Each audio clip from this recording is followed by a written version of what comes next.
আলহামদুলিল্লাহ। জীবন চলার পথে আমরা একে অপরের সাথে বন্ধুত্ব করি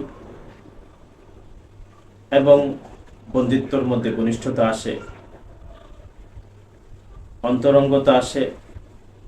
ঘন্টার পর ঘন্টা আড্ডা দেই, গল্প গুজবে মেতে থাকি, একে অপরের প্রশংসা করি এবং এর মধ্যেই আমাদের দিন অতিবাহিত হয়।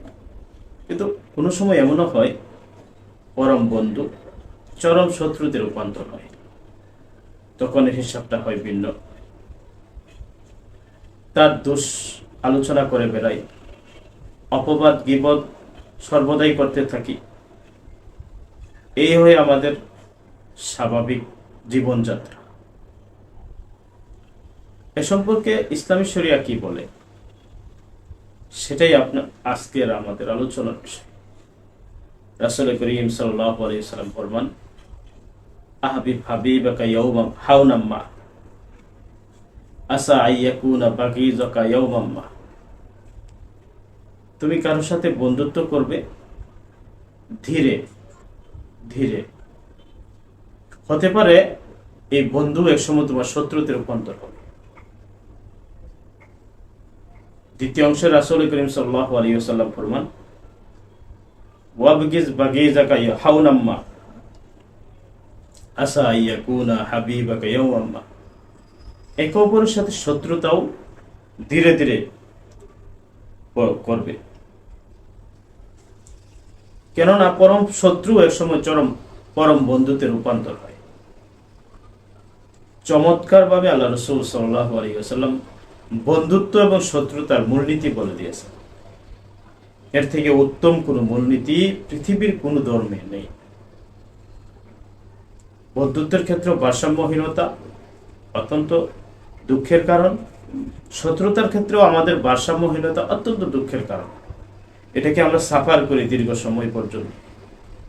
আমাদের সময়, আমাদের জিন্দেগি অনেক নষ্ট হয় এর পিছনে।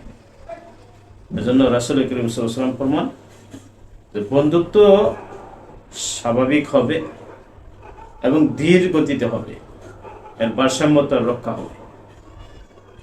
কাউকে আমার ভালো লাগতেই পারে, এক মুমিন অপর মুমিনের সাথে তার ভালোবাসা হবে আল্লাহর জন্য। আল হুব্বু লিল্লাহ আল বুগদু লিল্লাহ। বন্ধুত্ব আল্লাহর জন্য, শত্রুতা আল্লাহর জন্য। তো আল্লাহর জন্য যদি কাউকে আমি ভালোবাসি, তো এই ভালোবাসার মধ্যে একটা দূরত্ব থাকবে। এমন না হয় তার প্রতি আমার ভালোবাসা এত বেড়ে গেল, আমি তাকে একের অন্তরের অন্তঃস্থলের যত কথা আছে তার সাথে আমি বলে বেড়ালাম এবং মনে করলাম সারাটা জীবনই এমন যাবে। কিন্তু মুদ্রার উল্টা পিঠ ভিন্নও হয়। একটা সময় এই বন্ধুই চরম শত্রুতে রূপান্তর হয়।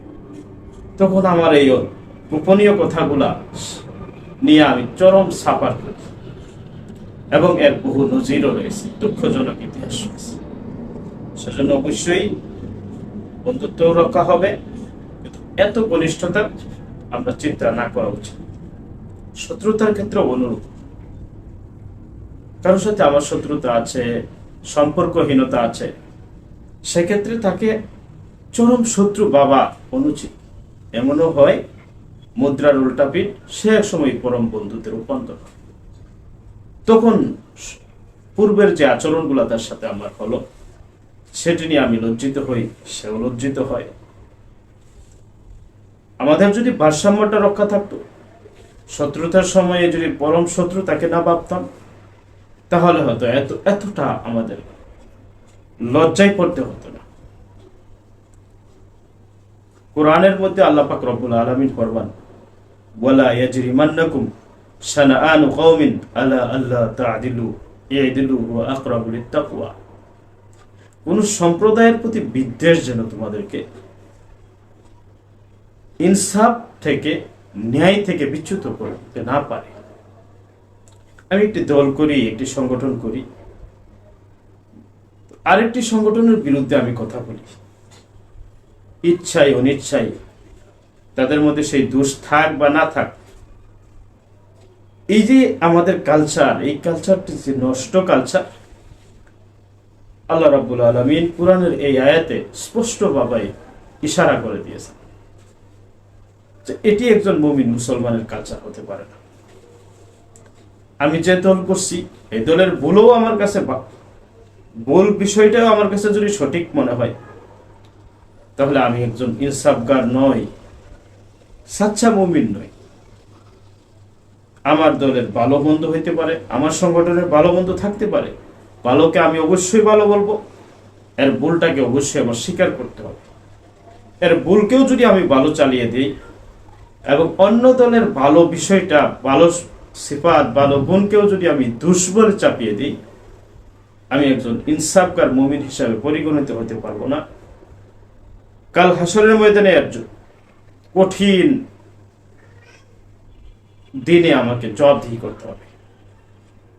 সেজন্য অতি অবশ্যই আমাদেরকে সচেতন হতে হবে, কথায় কাজে কোরআন সুন্নাহর অনুসরণ করতে হবে। আল্লাহ পাক আমাদের সুমতি দান করে।